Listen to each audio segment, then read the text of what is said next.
À qui appartient la connaissance? Elle appartient à tout le monde, en principe. La connaissance est universelle, donc chacun dans sa tête a sa petite parcelle de connaissance, ce qui fait qu'on a au total cet immense bassin de connaissances dans le monde actuellement. La connaissance maintenant un peu plus spécifique, quand on commence à parler de propriété intellectuelle, ça devient beaucoup plus difficile de faire des distinctions entre ce qui appartient ou n'appartient pas à celui qui paie pour obtenir la connaissance. Il est tout à fait évident que tous les problèmes de propriété intellectuelle sont vécus actuellement par beaucoup de chercheurs québécois, canadiens et nord-américains qui sont aux prises avec le financement privé-public.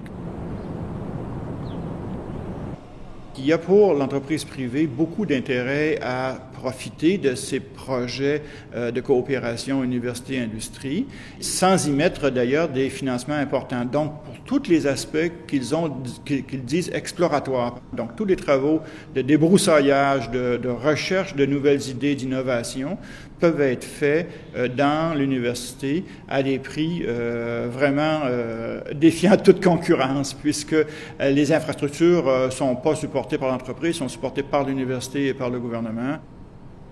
Pour l'université, c'est très intéressant de recevoir ces nouveaux montants d'argent, mais pour l'entreprise privée qui a compris son intérêt, il y a là vraiment du gâteau parce que justement, dans la plupart de ces programmes-là, ils n'ont pas à supporter le salaire du chercheur. Évidemment, il y a les étudiants de maîtrise et doctorat qui travaillent pour des montants très modestes. Il y a là une opportunité pour les universités, c'est-à-dire que si les universités supportent de plus en plus dans leurs murs de ces entreprises qui viennent s'y développer, en fait, en bonne partie, si les entreprises font ça dans les universités, ils vont de moins en moins le faire dans leur propre entreprise parce que ça leur coûte moins cher. Donc, l'université devrait pouvoir profiter de la situation et jusqu'à un certain point avoir un poids de négociation avec l'entreprise privée et dire oui, on est capable de vous offrir des infrastructures et des cerveaux, en fait. Et donc, à long terme, on peut espérer avoir un financement qui va venir d'entreprises privées.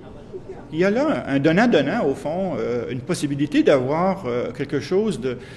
non pas un schéma où on verrait l'entreprise privée tellement envahissante qu'elle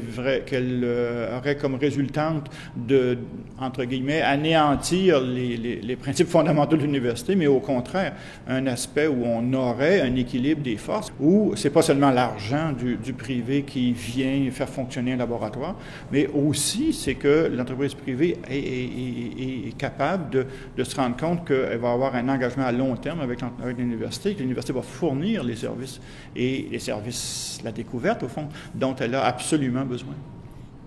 La propriété intellectuelle est un problème très important pour les universités, pour les chercheurs universitaires en particulier, pour clarifier la situation, et je crois que c'est loin d'être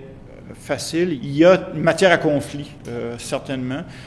parce que les entreprises qui disent « ben nous payons, donc nous sommes propriétaires en partie, par exemple, de la connaissance acquise », c'est pas si clair que ça, parce que souvent, dans les universités, la contribution du public est considérable. Donc, est-ce qu'on doit priver le public, la population en général, de moyens ou de connaissances parce qu'une entreprise privée a contribué à 25, 30 ou 50 pour obtenir ces connaissances? Il y a vraiment un problème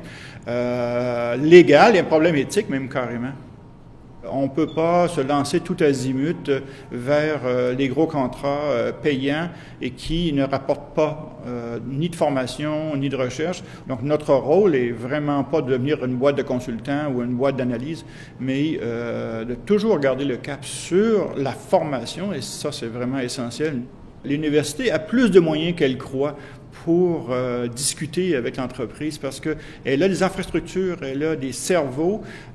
qu'elle n'est pas obligée de dilapider, c'est que tous ces enjeux-là, ça se négocie et je ne suis pas du tout certain actuellement que ça soit perçu de cette façon-là par les gestionnaires des universités.